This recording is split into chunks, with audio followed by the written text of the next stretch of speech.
What are your current efforts or plans to address crime here in Burien?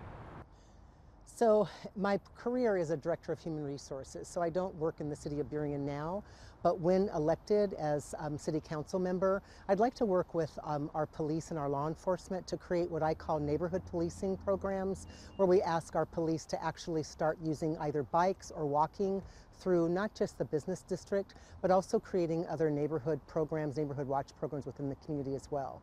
I think that a community policing program will really work in the city of Burien and bring both law enforcement, their community, and their constituents closer together. Another question related to this topic is youth violence. Parents talked about they're concerned about their kids' safety, youth violence happening on campus and near campus as well. What are your current plans or efforts to address youth violence? Normally, if there's an issue of youth violence happening on campus, particularly schools, that's an issue that we would have to partner with the school district on. But specifically, I think that most important thing for that is some kind of prevention and intervention programs for our youth. Many youth are latchkey kids, and when I was young, I was a latchkey kid, meaning I came home to a house where both of my parents were working, and for 2 or 3 hours, I was home alone. Now we need to provide after-school programs, whether it be mentoring programs or community-based programs, where our youth have an opportunity, because if they don't have something to do and they don't have anybody certainly both monitoring or supervising them, they can get into trouble, and then obviously crime ensues. So I'd like to see us work with our school district, the city council, and come up with a variety of different programs where youth would have an opportunity to do things after school so that they would not have to be involved in crime and or gangs. A big topic that came up was the topic of homelessness in Burien. What are your current plans right now to address homelessness, not just in the main area of Burien, but some people also talk about in the outer skirts where it may be overlooked? Okay. Well, particularly the first thing for our unhoused population or our homeless population is housing first. When we talk about the unhoused, they need to feel safe, just like we all do. Without some place to, a roof over our heads or some place warm to sleep every night, we don't feel safe. And so housing needs to be first. We need to work with our regional partners, whether it be King County or the Port of Seattle or even the City of Seattle and the state, to come up with housing programs. We need to increase our multifamily housing.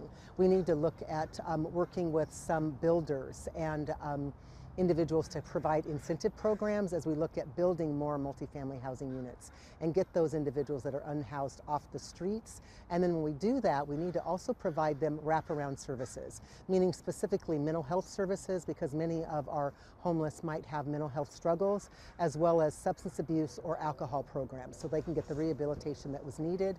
And then once they feel as if they're rehabilitated, and once we can do that, we can then start developing work training programs, or they have mentorship programs, internship programs, so they can get employed and then get out and find a job and then certainly thrive as individuals.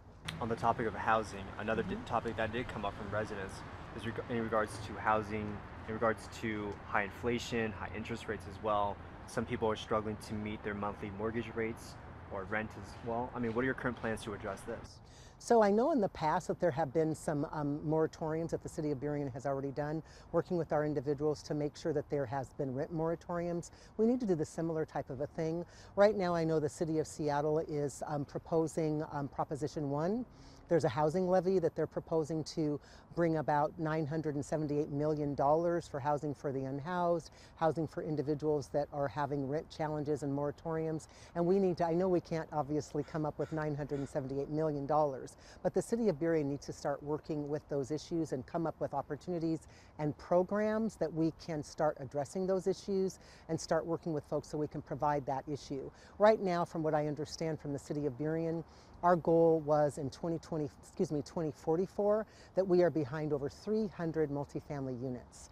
And so we would need to catch up and build 300 multifamily units every year for the next 20 years to catch up, because we do not have enough inventory. So we need to partner again with our construction and our trades and start working on really addressing that need and that shortage that we have in housing, and particularly affordable housing, which should be based by income.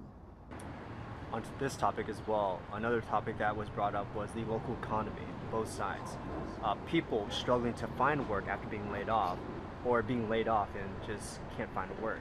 On the other side, they're talking about small businesses are facing challenges such as high inflation, supply chain issues, staffing shortages. What are your current plans right now to help the local economy for both aspects? So when we look at individuals that have been laid off and obviously are currently laid off and looking for work, we need to again partner with organizations to develop and find and develop programs, workforce development programs. In my career in human resources, I've had the benefit and the training and the skill where I've worked at and been on boards where we have developed with employers, where we've worked together to develop work training programs and workforce development programs. I was involved in a board where we developed an actual customer service program that's unfortunately no longer in place, but at Renton Vocational College. So we need to work with certainly our colleges, other employers need to work together to provide some kind of training program so that we can get people that are either underemployed or unemployed programs, training, and internships. We also can work with our union organizations because the issue of labor and the shortage of labor is not just an issue for the city of Burien, but it's a regional issue and it's an issue nationwide. So I think if we partner together in businesses, we can create and fill that gap and help those people that are either underemployed or unemployed find the training that they need and get them new jobs that have livable wages and health benefits. And then when you said the other question is, what do we do with the economy from a standpoint of how do we support our small businesses? Very similarly, I think that there's a lot of different kind of marketing programs that we can do. One thing I think that the city of Burien really needs to address is a huge issue for us is to increase our minimum wage. I know that that was a topic of discussion in our last meeting here at the Burien City Council on Monday, and we did not we have not yet come up to that agreement on what we're going to do. We're still making that decision. But if we start increasing our wages, we can reinvest, individuals can reinvest in our own community in Burien. We're making just a little bit over $15 an hour here in minimum wage. I do understand that that is going to be a challenge for some of our employers. However, I'm thinking that we tier that program. So for instance, larger employers may pay a little bit higher, maybe obviously contribute more to the minimum wage, and then we tier that based upon the size of the employer, large, medium, and small employer.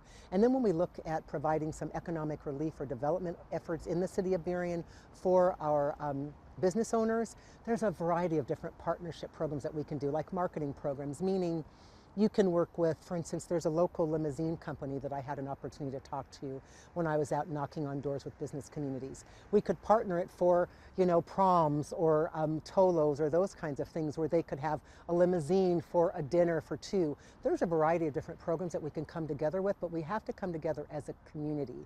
Our city council, in my mind, hasn't done a very good job of really listening to our community. I think we need to have some community forums where we talk to our small business owners as well as our constituents to see what is important to them and start providing some transparency in the government.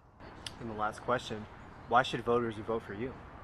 I am a human resources professional. I've spent my career really working with, and most importantly, negotiating and consulting with individuals and collaborating with stakeholders who have varying interests and varying opinions.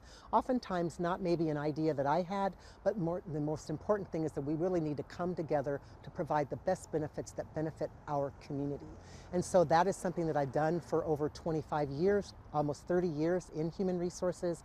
That's something that I'm accustomed to doing. I also have the skill set and the training to actually train when we talk about conflict resolution, collaboration, where we have to learn as a city council to hear one another, to collaborate, again, for the benefit of our community and for the benefit of our constituents. So that has been my background. I have served my community in a variety of different fashions. I've been on, PTA boards. I've worked in volunteer roles. I've been on a variety of different kinds of business boards in my career and would like to really serve my community as a public servant. So I'm asking humbly for their vote.